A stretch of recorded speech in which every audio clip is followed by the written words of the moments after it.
Welcome to another episode of Friends in Wonder, a place where we invite you to explore meaningful topics without judgment or limits. Brought to you by two lifelong friends sharing their insights while wondering, how can this help? I'm Joe Luther. And I'm Vince Kern, and we've got great topics lined up for you each week. So be sure to subscribe, like, and even share with your friends. Now let's wander and wonder together. You know, Vince, I think today I'd like to start our episode out by talking about some of the feedback we've been getting. Yeah, that's a great idea, Joe. You know, now that we've gotten a few podcast episodes out there and delved into a big range or a great range of different topics, it's been interesting. We've been getting a wide range of feedback as well. And I, for one, am very grateful for it. Yeah, really grateful for those of you that have chimed in at talk@friendsinwonder.com. And it helps us grow. It helps us find our voice. It helps us know what you're interested in hearing about. Right, because we're still just very newbie at this. And, you know, obviously you and I have been wondering together for our whole lives, but wondering with a microphone in front of our face and with a bit of a topic agenda. A little bit different. Yeah, it's a little different. And so we'd really be grateful if more people would reach out and give even more feedback. Yes. And thank you for those who have, and thank you for those who will. Yeah. So don't forget, friendsinwonder.com. And hey, I'm really excited about today's episode as well. Yeah. And what kind of sparked it off for us is that we had done this once before. It's an episode on safety and the growing obsession that society and culture has had with putting safety above all other concerns. And in fact, we recorded an episode, probably one of our first ones, maybe 8 weeks ago, and didn't feel like we quite did it justice. And so we kind of let it sit in the editor's room for a while. And the other day, Vince was on his way out for a trip to California. And when I was saying goodbye to him for a week or whatever, right out of my mouth came safe travels. And when I said that, I said, wait a minute. No, that's not the point of travel, is it, Vince? Right. And so many emails and so many salutations, I use that word in there, start that way these days, right? Like, yeah. I hope you're safe. I hope everything is going smoothly. Right. It's a common salutation. Well, and it's not something that just happened overnight in the wake of the pandemic, but clearly, Captain Obvious here, clearly the pandemic has made our obsession with safety even greater. And I think that's why it's such an important topic to talk about today. And while it's a big one, and one that could probably have really multiple episodes or even a separate podcast, I thought it would be fun to try again today and do it with a little bit more focus than we did the last time. All right, let's put the roller skates back on and get going. Yeah. So the way I really wanted to start the topic is, whatever happened to the phrase happy trails? When people go traveling, it used to be happy trails to you. Yeah, that everyone was excited about traveling, and somewhere I don't know if I want to say it devolved, but it certainly evolved into this concept of safety being the salutation instead of happiness. Yeah. You know, it's safety first has become something that we're becoming more and more accustomed to. And it does seem to have diminished the sort of the camaraderie or the communal thing when you're traveling, because everything is so regimented and oriented towards safety first. And now, this isn't a black and white issue. There's a lot of complexity in it, right. Because that doesn't mean we think you should throw safety out the window. Right. But should it always be first? And in fact, this concept of safety first is one that you and I are familiar with, because we both love a modern day philosopher, Charles Eisenstein, and he certainly has I think he's got his own podcast. He's written multiple books. I know some of which we've both read. Yeah. And The More Beautiful World Our Hearts Know Is Possible is one. That's his seminal book. And he's written a couple of others. Well, actually, I think he's written like 5 or 6. Most recently, he's written one on really the I guess the lessons we can learn from the coronavirus. It's called The Coronation. Right. But he also writes a lot of essays, and you can find him, on Substack and on his website. And certainly he's done a lot of podcasts. And one of the topics that he loves to talk about is this concept of when did we as a society become so obsessed with safety, where we're always putting it first. And so we wanted to focus our topic kind of in a streamlined way, to call light to this topic and ask the question from our lens of wonder and awe is whether safety should always be first, or what are we giving up when we put safety first? Right.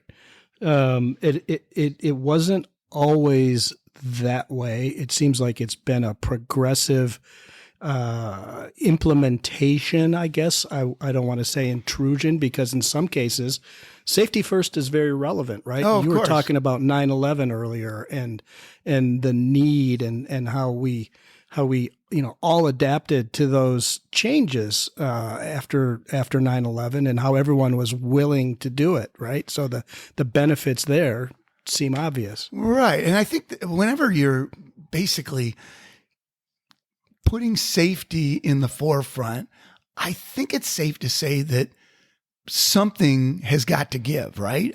And perfect example is, like you said, 9/11. And it's okay. There's nothing wrong with putting safety first. It's just that you should do that with your eyes wide open. Right. And we certainly did that when it came to air travel, right? I don't think anybody, very few people disagreed with the safety procedures that were put into place by TSA in the wake of 9/11. We certainly didn't want to get on airplanes that were vulnerable to being flown into, skyscrapers anymore, or any kind of nefarious activity. So we all understood that there was going to be some give, and that would be that you don't have the option of getting to the airport half an hour before your flight anymore. Now, everyone knows you got to get there at least an hour, probably an hour and a half, some people 2 hours, depending on your flight. But that's what we gave up. But we did that with our eyes wide open. Right. We gave up a little bit of liberty, or a little bit of, freedom to be loosey-goosey with our time. And instead we got safety in return. And I think most people are good with that. But I think, sometimes it can be black and white. Other times, I guess that's what today's topic wants to draw attention to, and that is that too often, especially in light of the pandemic that we came through, safety is this overriding theme that is getting in the way of happy trails, or the concept of just living life freely. It's becoming more of a social norm than, in some ways, because we're becoming more and more conditioned to just following the safety first philosophy, if you will. Right. And you remember, I know we talked about this, using this as, kind of a segue into this topic. And I remember very clearly in college studying Maslow's hierarchy of needs. And I know that you and I have talked about it many times since college, because too often I think it comes up where it's a shining example of, how we have to put our basic needs first before we can put, our more altruistic needs, in the forefront. The idea being that Maslow had this hierarchy of needs, and we're not here to say, I mean, that was 1940s when he studied it, but it's a really good way to shine a light on this concept of human behavior and what we're capable of humans of doing when we're in fear or when our basic biological needs are in threat. Right. So you're basically boiling Maslow down a little bit. If your safety needs aren't met, or if you're feeling unsafe, you can't pursue other self-fulfillment needs or options. Right. That's up at the top of his, of his, you got to work your way through that. Perfect example would be, picture you're in a meditation and you're getting really close to some sort of a, great, deep, altruistic state in your meditation, and all of a sudden you hear a gunshot outside. Boom! You're it immediately changed. Your physiology is changing, right? Right. You're no longer in that need for self-fulfillment. You're back down to the bottom of the pyramid of surviving in safety. Right. The fight or flight mode, right? Right. So, and the reason it's important to kind of break it down this way is, I think it even though, again, this may seem a little obvious, it's important to point out that when you're in a state of fear, it's hard to be in a state of joy at the same time. In fact, Maslow and biologists in general will tell you that you cannot be in a state of fear and a state of joy at the same time. Yeah, what's that? What is it? The amygdala? Yeah. That controls that, and they say that's kind of like the most basic function in our brain, maybe the oldest part of our brain, the monkey part of our brain that's at the stem of the spinal cord, I guess. And that's this fight or flight mode, so that when literally a saber-toothed tiger is chasing us, that part of the brain takes over, and everything else is irrelevant at that point, because adrenaline's pumping and there's all sorts of various physiological things that are happening to our body so that we can protect ourselves. And the last thing you're going to be doing when a saber-toothed tiger is chasing you is meditating. Right? Hopefully that's the last thing you're doing. Right. I know, again, an obvious example, but I think it would even be more instructive on this topic to talk about, like, all right, what's the difference between walking down the street on a beautiful sunny day and walking down the street late at night in dark, when there's a shadowy figure walking behind you, right? That's a great example. Right. I mean, obviously you can have happy trails on a beautiful sunny day. You can see anybody hiding in the bushes, hopefully. Right. You're not in fear. You're in the moment. You're looking at the trees. Where at night, you're in a sort of a constant state of awareness and fear. Yeah. And that seems to be how we're sort of culturally transitioning. Not necessarily, this is not a political statement or anything else, but when the policies are made, they're made by people who generally want to control. You're talking about at a government level. At a government level. Well, it doesn't have to be. I guess it could be policies at work, policies anywhere. And so school. So now you have a lot of things that are in sort of coming to play into your daily walk, if you will. Right. Exactly. That's the analogy. And, and clearly there is a market for those who would like to have us, I guess, would like to control our behavior. And I don't necessarily mean nefariously in government. And this has nothing to do. This is not a political discussion. It's not a Democrat, Republican discussion. And it's not a government, conspiracy discussion, because this really is something that transcends that. This is this whole idea that, human behavior, we're vulnerable as human beings when we're in fear. And certainly, economic interests, corporate interests know that. News media knows that, right? Scary news sells. Everyone knows you turn on local news, you're going to get barraged with a lot of negative things. The Weather Channel, they're not telling you about how sunny it is. They're always showing you where the latest hurricane is. Even if it's on the other side of the world, people tune in and they want to know what's going on because for whatever reason, we're drawn to, the state of fear. And you got this device in your pocket that pings dopamine beeps every time some sort of alert comes. So you're physiologically reacting to that, whether it's conscious or subconscious. We're becoming conditioned to having all of this information come in and sort of this promotion of what we're calling fear, right? Right. And we're vulnerable. And what's happened though is because we're bombarded constantly with these fear-mongering messages, we're always in a state of alert, very similar to back in the day when we were concerned about a saber-toothed tiger. But now we're on alert for a bunch of other reasons. And this whole idea being, what do we give up when we put safety first?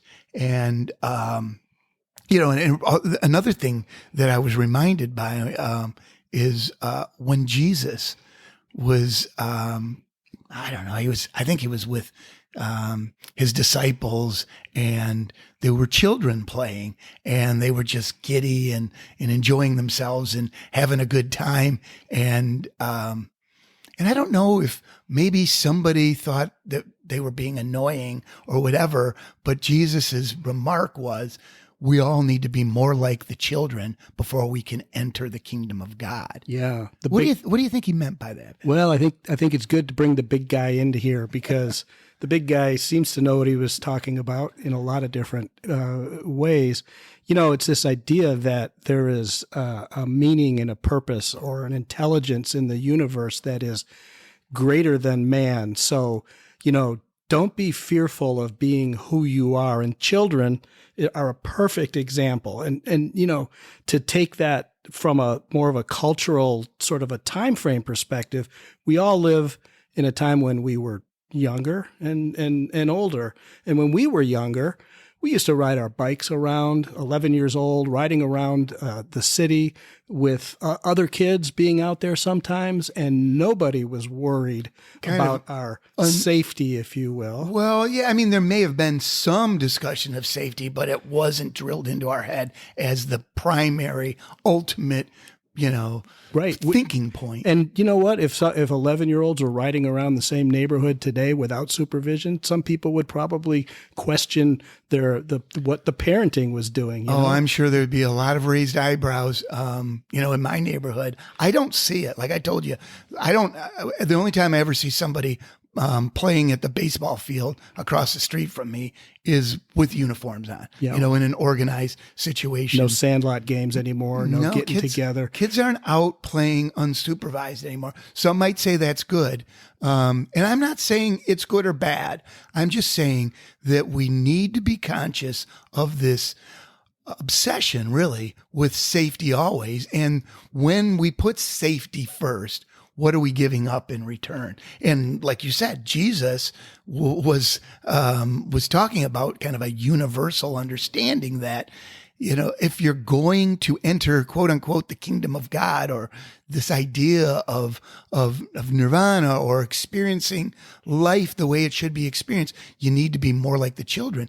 And what do we know about children? Children playing are probably fear-free. It's not until we indoctrinate children that we really, take that carefree attitude away from them. Right. Yeah. That's what I was getting at. So how do children, how do they grow up today? Well, it's funny you say that. My next door neighbor, we have these next door neighbors that have very cute kids. One's a 5-year-old and the other one's a 2-year-old. And I don't have grandchildren yet, but I have siblings that have grandchildren. And so they've kind of become my little surrogate grandchildren. My wife and I get a chance to play with them, but I think of their 5-year-old as like my surrogate daughter and granddaughter. And the other day I was talking to her and asked her about some of her, what she did this summer. And she told me about a couple of the camps she went to. One was called Safety Town.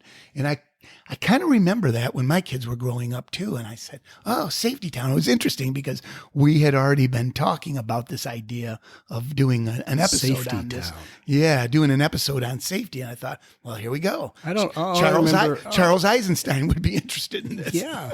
Well, all I remember from about safety when I was in kindergarten was, getting my hand slapped when I did something, pulled the ponytail or something. We're definitely, I'm positive that there was no Safety Town when we were growing up, but I think there were Safety Town camps when my kids were growing up. So this has been going on for at least 25 years. So what did she have to say about it? Well, I asked her, and it was interesting because a 5-year-old's only going to remember so much. For sure her parents chimed in and told me some of what she learned, but what was interesting in her physiology was when I asked her what she learned, you could almost see her stiffen up a little bit when she was talking about stranger danger. I think there's a number of things that they tell you, and for good reasons. They're trying to teach these kids, at age 5, they're going to be going to kindergarten and they're going to be away from their parents. I know their parents told me that one of the things that they taught was safety on a school bus. Makes complete sense, right? They're getting onto a school bus. At some point they should know how to be safe on a school bus. And I think the police and fire department get involved in these Safety Town camps. They're all across the country. I think it's a phenomenon. But I did notice when she told me about stranger danger, she kind of stiffened up a little bit, kind of tensed when she explained it. I said, oh, what else? And she said something about, being careful with playing with matches at home and the danger of playing with matches. And again, you could see a little bit of like fear creeping in. And some will say, well, she should be aware of these kinds of dangers. And I don't disagree, but it does go back to this idea of what Jesus was talking about. You've got these carefree children at age 2 or 3, and then you've got, the crusty old 62-year-olds that are staring at each other right now who have had a lifetime of indoctrination to, fear and safety and that kind of thing. And somewhere in between, I think we have to strike a balance of when is it better to play in complete joy, and maybe is it always better to be in joy, and maybe let a child learn some things on their own and make their own judgments. I'm sure that there's, I'm not, I am not saying, and I don't think the point of this episode is to say, forget about safety. I just think it's about putting it in perspective. Right. And so segue now into where we are today, post pandemic. And a lot of people are still very much, I know I am. I mean, I know personally that my wife and I, who are very healthy, we both have had COVID, and our antibodies are at a level where we're just not very concerned about our health safety right now. And we've been around a lot of people who've tested positive recently, and knock on wood, we're doing very well. And we feel pretty good about all the safety methods that we use to keep ourselves healthy. Yet we're not going out to dinner that much. And it used to be, in fact, the house that we're living in right now is very close to a downtown area where we can walk to dinner. And, we just don't do it anymore. Is that partly because of this idea that we still haven't come out of the fog of safety first? And I think that's a question we all need to ask. Have we come out of the fog, or are we getting deeper into it? Yeah, that's where the rubber hits the road, right? So you have a lot of things that maybe made sense at the time based on the information that was out there, but it's evolved now. And the question is, do we continue to bring those things into our lives in different ways, or keep them in our lives. in our lives? Yeah. And I think part of the balance is looking at some of the consequences now of some of the things that did happen. And let's go back to the children, for instance. There's a lot of recognition now that perhaps some of the things that were put into place weren't the best for the children psychologically. Like masks. Obviously. Masks, other things, not being able to play with each other. Right. All of those things. Well, yeah, school online instead of interaction. Right. So you've got a rise in, depression and anxiety and agoraphobia among children. Agoraphobia. Yeah. Yeah, agoraphobia. And so, and that is not limited to children. Adults go through the same physiological change or conditioning, if you will. So, what is the balance there? And I don't think there's really a right or wrong answer. And that's not the point of this episode. The point of this episode is not really to shame ourselves for letting safety get in the forefront, because it just happened. And it happened to me. It happened to everybody. So this isn't an exercise in trying to say that we know better. What we're doing, because we're friends in wonder, is we're wondering, have we gone too far with this safety thing? And are we being, acutely consciously aware of what we're giving up when we always put safety first? And, like you said, agoraphobia, depression, anxiety, are all examples, and they're all on the rise. They're all examples of this idea of us being a little bit more detached. I know there are people still, when I'm walking in my neighborhood, I still see people running to the other side of the road to stay on the opposite sidewalk when I'm walking down the street. Now, maybe they're being polite. I don't know. But at some point, I'm not saying I should be hugging people that are walking by, but it's okay. It's okay for us to be in each other's presence again, and to not fear being close to other humans. I think we need to be aware of the fog of safety. Because as Charles Eisenstein talks about, and I encourage people, if they find this topic interesting, to maybe Google some of his episodes on this topic, because it's fascinating. It's a fascinating discussion, and it's really deep. His question would be, do we want to live a life in fear of safety, or a life that is measured by how safe we could be? It's a philosophical question, but I think it's one definitely worth rhetorically asking. I would hope one of the questions that individuals and collectively we would ask as things move forward is, what types of considerations are the policymakers bringing into that equation, as we've now experienced some very provable things that this might have made sense at the time, but it had these results. Yeah. When we make the next policy, because this is going to happen again, right? There's always going to be a reason for safety first policy making. And so I think that one of the points is just think about it, be aware of it as an individual, and really take a look at what decisions are being made in the future. Yeah, and demand that there be a discussion that doesn't just focus on safety only. What are the unintended consequences? We certainly know now what the consequences are of masking very young children. There's been learning deprivation and all sorts of other things. What about some of the other issues? Like, for instance, we talked about 9/11. Everyone agreed to the idea of more safety in airports or during air travel. At some point, somewhere along the line, someone agreed to, I think it was Congress, agreed to allowing monitoring of phone calls and messages of certain people on terror lists or whatnot. And that, of course, quickly devolved into monitoring everybody. Right. And so, the discussion was never had like, do we want to give these liberties back to people? It's something that once the liberty is taken in the name of whatever safety, it's usually in the name of safety.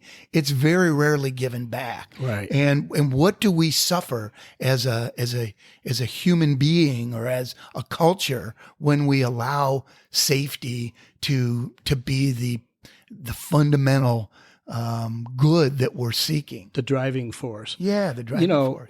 And so we don't want to live in a totalitarian society. Well, nobody says they do, right? Well, right, but you become conditioned to certain things.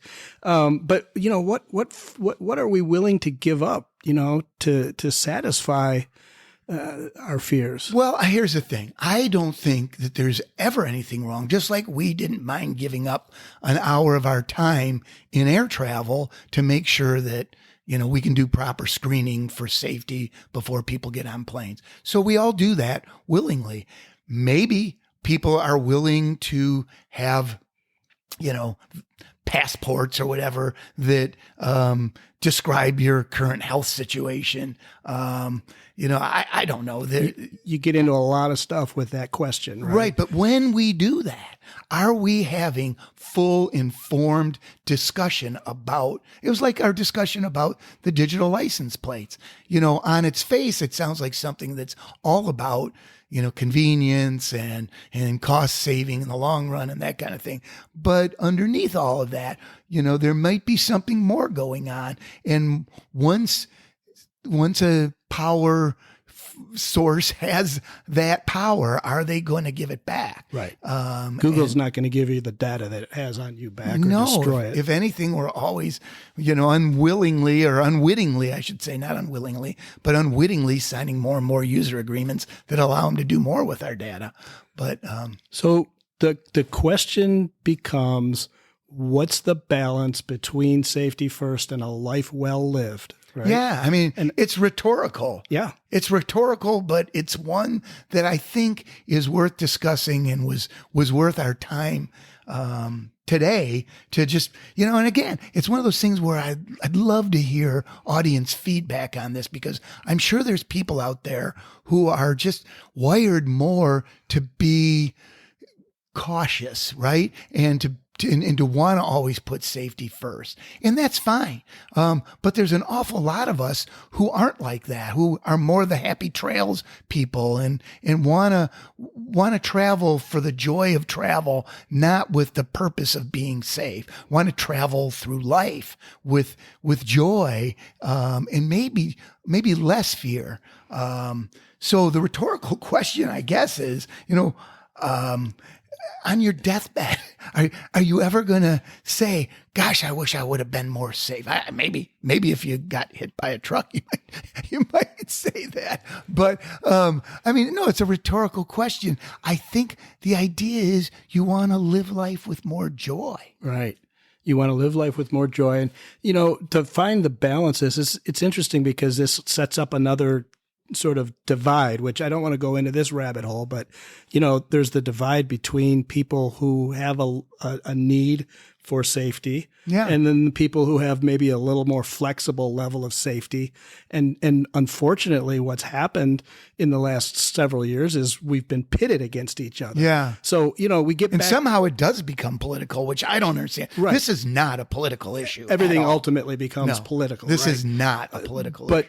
But I think the point that I want to make about it is, again, it's the same message we try and give to how can this help, is to listen to each other's perspectives on safety. Different people have different situations where maybe they need to be more, locked protective, in and protective, whether it's a health issue or a child care issue or whatever it is. There's no one size fits all. That's for sure. It's not a black and white issue. It's another issue that's very complex. We would love to hear what your thoughts are on this topic.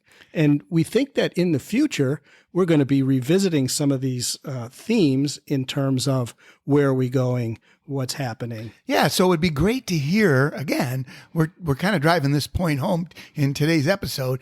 We'd love to hear your input and your thoughts on whether this is a kind of topic that resonates with you and how you feel about it. Like, did we get this right? Or should we just, no, it should always be safety at all costs. Yeah, should we do this podcast again for the third time? Yeah, really. No, I think this one's ready for publication, Vince. All right. Well, if you say so, Joe, it's always a pleasure to do an episode. Mine as well. And happy trails. Happy trails to you. Well, so ends another episode of Friends in Wonder. We want to thank you for listening. If you'd like to hear more episodes, provide feedback, ask questions, or suggest topics you'd like us to wonder about in future episodes, be sure to check us out at friendsinwonder.com. You can even leave an audio comment with the click of a button, and we might use it in an upcoming episode. So please, we'd be grateful if you subscribe, like, or share this podcast. Until next time, I'm Joe. And I'm Vince, and we're Friends in Wonder.